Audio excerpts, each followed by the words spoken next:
Hello friends, আজকে আমি অযোধ্যা রাম মন্দির নিয়ে বিভিন্ন খুঁটিনাটি তথ্য আপনাদেরকে শেয়ার করব। আশা করি খুব ভালো লাগবে। ভিডিওটি স্কিপ না করে পুরোটা দেখতে থাকুন।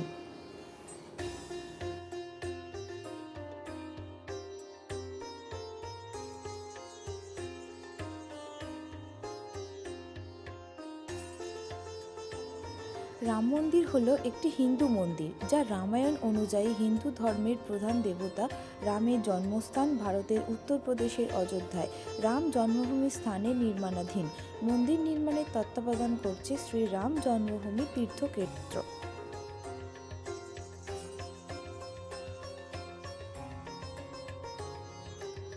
22শে জানুয়ারি মকর সংক্রান্তির ঠিক পরে আসে। এটি একটি উল্লেখযোগ্য হিন্দু উৎসব, যা সূর্যের মকর রাশিতে উত্তরমুখী অবস্থানকে চিহ্নিত করে। এটিকে শুভ বৃদ্ধি এবং নতুন শুরুর সময় হিসেবে বিবেচনা করা হয়।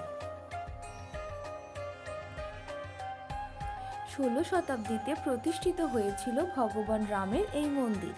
হিন্দুরা মনে করেন, রাম যখন বনবাসী ছিলেন সে সময় এই স্থানেও তিনি কিছুদিন বসবাস করেছিলেন। কে প্রতিষ্ঠা করেছিল পাকিস্তানের রাম মন্দিরের? প্রচলিত রয়েছে 1580 সালে পাকিস্তানের হিন্দু রাজপুত রাজা মান সিং এই রাম মন্দিরের প্রতিষ্ঠা করে।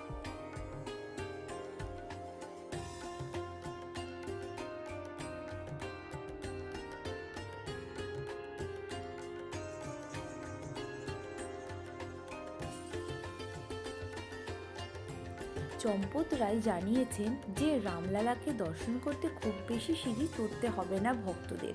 মাত্র 32টি সিঁড়ি উঠেই রাম মন্দিরের মূল ধামে পৌঁছে যাবেন ভক্তরা। সেখানেই দর্শন মিলবে রামলাল।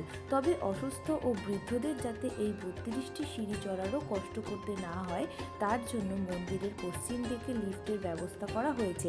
যারা অসুস্থ তারা লিফটে চড়েই উঠে আসতে পারবেন মন্দিরের মূল ধামে। রাম মন্দিরের মানচিত্র দেখিয়ে চম্পত রায় জানিয়েছেন যে মন্দিরের পূর্ব দিক দিয়ে ভক্তরা মন্দিরে প্রবেশ করতে পারবেন। রামলালাকে দর্শনের পর দক্ষিণ দিক দিয়ে রয়েছে প্রস্থানের পথ। এছাড়াও মন্দিরের ভেতরে রয়েছে 44টি আলাদা আলাদা গেট।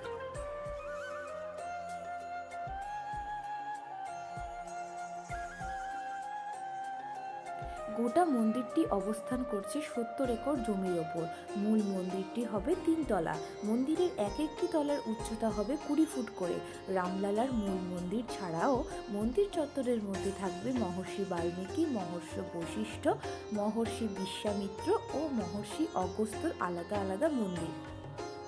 এছাড়া নিষাদ রাজা, শবরী মাতা ও দেবী আহিল্লার মন্দিরও থাকবে মন্দির চত্বরের ভেতর। 70 একর জমি নিয়ে থাকবে মন্দির চত্বর। তার 70% জমিতে থাকবে গাছপালা। এইসব গাছের মধ্যে অনেক প্রাচীন বৃক্ষও থাকবে, যেগুলির বয়স 100 বছরেরও বেশি। 3 তলার রাম মন্দিরের প্রথম তলার কাজ সম্পূর্ণ হয়ে গেছে। দ্বিতীয় ও তৃতীয় তলার কাজ মন্দির উদ্বোধনের পর আগামী বছরে সম্পূর্ণ করা হবে।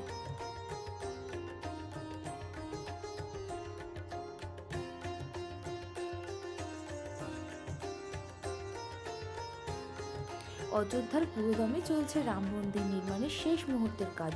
আগামী 22শে জানুয়ারি 2024 শনিবার রাম মন্দির উদ্বোধন করা হবে বলে তারিখ নির্দিষ্ট করা হয়েছে। এই উদ্বোধনী অনুষ্ঠানে অংশ নেবেন প্রধানমন্ত্রী নরেন্দ্র মোদী। সেদিন আনুষ্ঠানিকভাবে রামলালা বিগ্রহের প্রাণ প্রতিষ্ঠা করা হবে।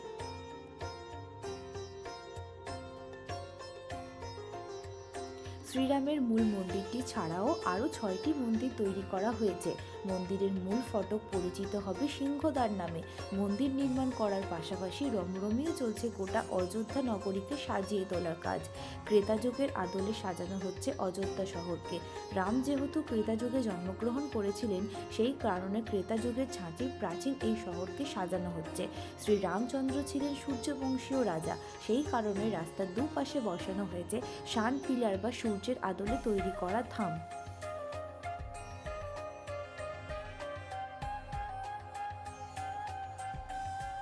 জেলা প্রশাসন জানিয়েছে যে রাস্তা রাম মন্দির যাচ্ছে তার নাম দেওয়া হয়েছে ধর্মপথ। আবার নয়াঘাট থেকে শাহাদতগঞ্জ যাওয়ার রাস্তার নাম দেওয়া হয়েছে রামপথ। এইসব পথের দুধারে দেওয়ালে আর গায়ে আঁকা হয়েছে রামায়ণের বিভিন্ন চিত্র।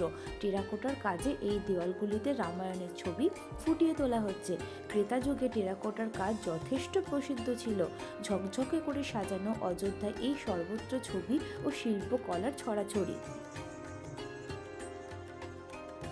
আজকের ভিডিওটা এই অবধি। যদি এই ভিডিওটা আপনাদের ভালো লেগে থাকে তাহলে অবশ্যই লাইক, কমেন্ট, শেয়ার করে দেবেন। আর এরকম গুরুত্বপূর্ণ ভিডিও পাওয়ার জন্য চ্যানেলটাকে সাবস্ক্রাইব করুন। আর অবশ্যই সাবস্ক্রাইবের পাশে বেল বাটনটি প্রেস করতে কিন্তু ভুলবেন না। ততক্ষণ আপনারা ভালো থাকুন, সুস্থ থাকুন। টাটা।